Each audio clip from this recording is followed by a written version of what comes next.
Soybean बुआई ने पकड़ी है रफ्तार, क्या सोपा का है सही अनुमान। सरकारी आंकड़ों से बेहतर होगी नई फसल, जिसको लेकर उम्मीदें हैं बढ़ी। तो वही दूसरी तरफ सोयाबीन बाजार का क्या है अपडेट, इन सब की जानकारी आपको देंगे, जिसके लिए बने रहिए हमारे साथ और लास्ट तक देखिए इस वीडियो को।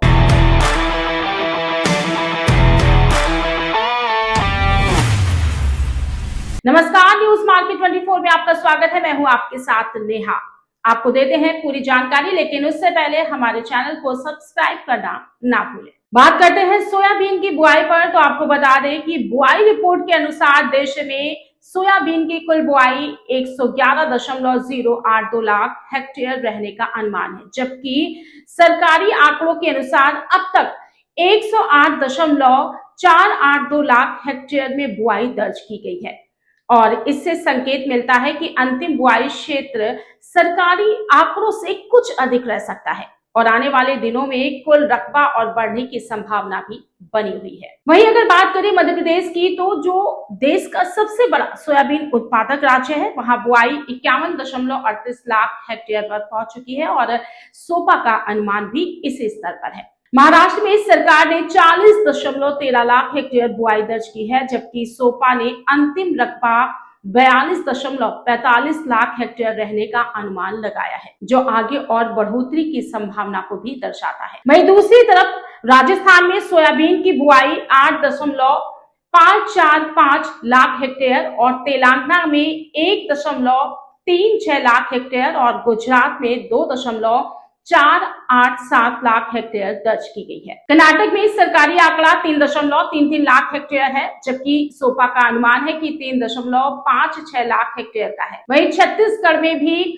सोपा ने 0.18 लाख हेक्टेयर का अनुमान लगाया है, जो सरकारी आंकड़े 0.13 लाख हेक्टेयर से अधिक है और अन्य राज्यों का अनुमानित रकबा 1.12 लाख हेक्टेयर है। कुल मिलाकर इस रिपोर्ट से ये साफ होता है कि शुरुआती देरी के बावजूद सोयाबीन बुआई में अच्छी रिकवरी हुई है। विशेष रूप से महाराष्ट्र और कर्नाटक जैसे राज्यों में सोपा का अनुमान सरकारी आंकड़ों से अधिक है, जिससे संकेत मिलता है कि अंतिम बुआई क्षेत्र और बढ़ सकता है।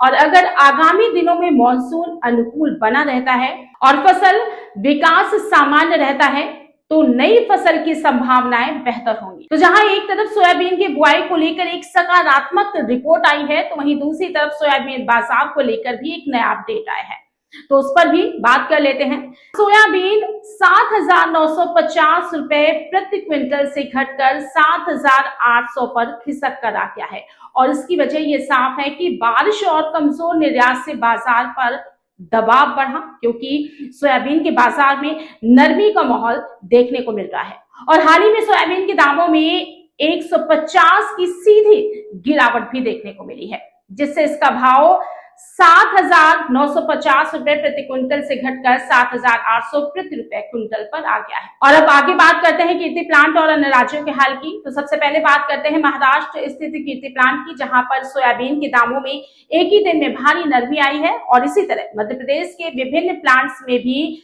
75 से 100 रुपए तक की मंदी दर्ज की गई है।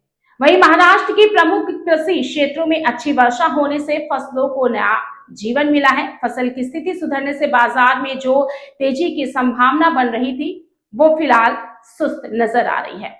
और अब आगे बढ़ते हैं, बात करते हैं सोया डीओसी की और जानते हैं कि सोया डीओसी पर क्या कुछ असर पड़ा है। महाराष्ट्र और मध्य प्रदेश दोनों ही क्षेत्र में सोया डीओसी के दामों में प्रति टन 500 रुपए से 1000 की कटौती की गई है। वहीं मिडिल ईस्ट में बढ़ते तनाव और अंतरराष्ट्रीय स्तर पर भारतीय सोया डीओसी की अधिक कीमतों के कारण निर्यात मांग पर काफी विपरीत असर पड़ा है।